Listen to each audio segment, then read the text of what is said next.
আজকে আমি চায়না কমলা লেবু বাগানে। এটাতে এবার লাভ হওয়ার সম্ভাবনা কত? না, লাভ আলহামদুলিল্লাহ বেশ ভালোই হবে। মানে বিঘা প্রতি তো তাও প্রায় ১.৫-২ লাখ টাকা লাভ হওয়ার সম্ভাবনা আছে। এটি ব্রাজিল, ইন্ডিয়া, মেক্সিকো, চায়না কিংবা অস্ট্রেলিয়া নয়, এটি আমাদের বাংলাদেশের মেহেরপুর জেলা। আর মেহেরপুরের মাটি সোনার চেয়েও খাঁটি। এই মেহেরপুরের মাটিতে হয়েছে অসাধারণ এই চাইনিজ কমলা লেবু। আজকে আমরা এমন একজন কৃষক ভাইয়ের বাগানে এসেছি যিনি শিক্ষকতাকে ছেড়ে দিয়ে বেছে নিয়েছেন কৃষিকাজকে, এবং তার এই কঠোর পরিশ্রম এবং সঠিক পরিকল্পনার মাধ্যমে তিনি গড়ে তুলেছেন এই বিশাল চায়না কমলা লেবুর বাগান। আজকে আমি দাঁড়িয়ে আছি চায়না কমলা লেবুর সেই জাদুকারী বাগানে, যেখানে পরিশ্রম আর স্বপ্ন মিলে তৈরি হয়েছে এক অনন্য নতুন সাফল্যের গল্প। আপনারা দেখতে পাচ্ছেন, এটা আমার দেখে বিশ্বাসই হচ্ছে না যে এটা আমাদের বাংলাদেশের মাটিতে হয়েছে। দেখে মনে হচ্ছে আমরা সুইজারল্যান্ড, ইন্ডিয়া কিংবা দার্জিলিং এর কোনো একটি অংশে। দেখুন আল্লাহ তাআলা কি বিশেষ নিয়ামত দিয়েছেন আর কি পরিমাণের ফল এসেছে। প্রতিটা থোকায় থোকায় ফল, হয়তো গুণে শেষ করা যাবে না। মানুষে বলে যে গাছের ফল গাছের কাছে ভারী হয় না, কিন্তু আপনারা দেখেন এত পরিমাণে ফল এসেছে এই গাছটাতে যে প্রতিটা গাছের ডাল নুয়ে গেছে। আসসালামু আলাইকুম। আপনারা গত 3টা ভিডিওতে দেখেছিলেন আমরা গেছিলাম সোহেল ভাইয়ের চায়না লেবু বাগানে, পেঁপা বাগানে, তারপর আমরা গেছিলাম দার্জিলিং কমলা লেবু বাগানে। আজকে আমরা এবার এসেছি সোহেল ভাইয়ের চাইনিজ কমলা লেবু বাগানে। কেমন আছেন সোহেল ভাই? আলহামদুলিল্লাহ। সোহেল ভাই, এই চায়না কমলা লেবু বাগানটা কত বিঘা আছে? এটা হচ্ছে 3.5 বিঘা, মোট 19 বিঘা জমির চাষাবাদ আমি করি। তার ভিতরে এই চায়না কমলা বাগানটা হচ্ছে 3.5। কি কি যে চাষ করেছেন? দার্জিলিং কমলা আছে 1.5 বিঘা, মালটা আছে 1 বিঘা, পেঁপে নতুন করে লাগাচ্ছি 7 বিঘা, পুরাতন পেঁপে আছে 2 বিঘা, ছোট একটা পেয়ারা বাগান আছে ওইটা 2 বিঘা, ধান আছে 2.5 বিঘা। এই হচ্ছে আমার টোটালি চাষবাস আর কি। সোহেল ভাই, আপনি তো শিক্ষকতা ছেড়ে পুরোপুরি কৃষিকাজে চলে আসলেন, তো এই কৃষিকাজে আসার সাহসটা কোথায় থেকে পেলেন? আসলে সাহসটা পাওয়ার মূল যে জায়গাটা সেটা হলো আমাদের আদি পুরুষ যারা, যেমন আমার দাদা, আমার বাবারা, এনারা হচ্ছে মানে আদি কৃষক। তো সেই আমাদের যেহেতু একই রক্ত, সেই রক্তের একটা টান থেকেই আসলে কৃষককে মানে কৃষিতে না আসতে চাইলেও চলে আসছি।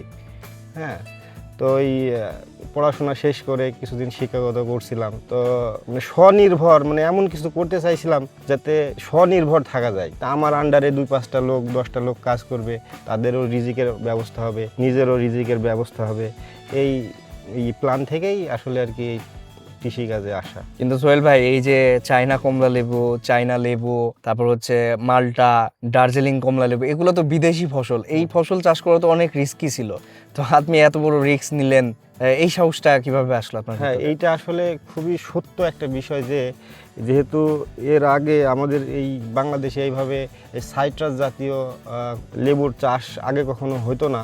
রিসেন্টলি 5-7 বছর বা 10 বছর থেকে হচ্ছে। তো আমরা আসলে রিস্ক নিয়ে এই কাজটা শুরু করেছিলাম, যেহেতু খুব চারা নিয়ে এসেছিলাম অপরিচিত জায়গা থেকে। সবাই তো আপনাকে বলবে যে চারা ভালো, তারপরেও আমি রিস্ক নিয়ে আসছিলাম।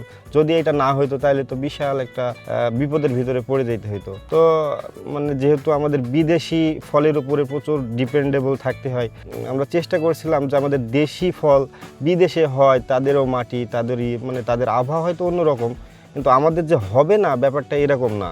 এই চিন্তা ভাবনা থেকেই আমরা এই বাগানটা শুরু করছিলাম। তো আলহামদুলিল্লাহ এখন মোটামুটি ভালোই হচ্ছে, এবং স্বাদও মোটামুটি আলহামদুলিল্লাহ বিদেশি যে কমলা বা সাইট্রাস জাতীয় ফলগুলো আমাদের দেশে ইম্পোর্ট হয় তার চাইতে কোনো অংশে কম না। সোহেল ভাই, আপনি এই চায়না কমলা লেবু থেকে সফলতা কেমন পেলেন?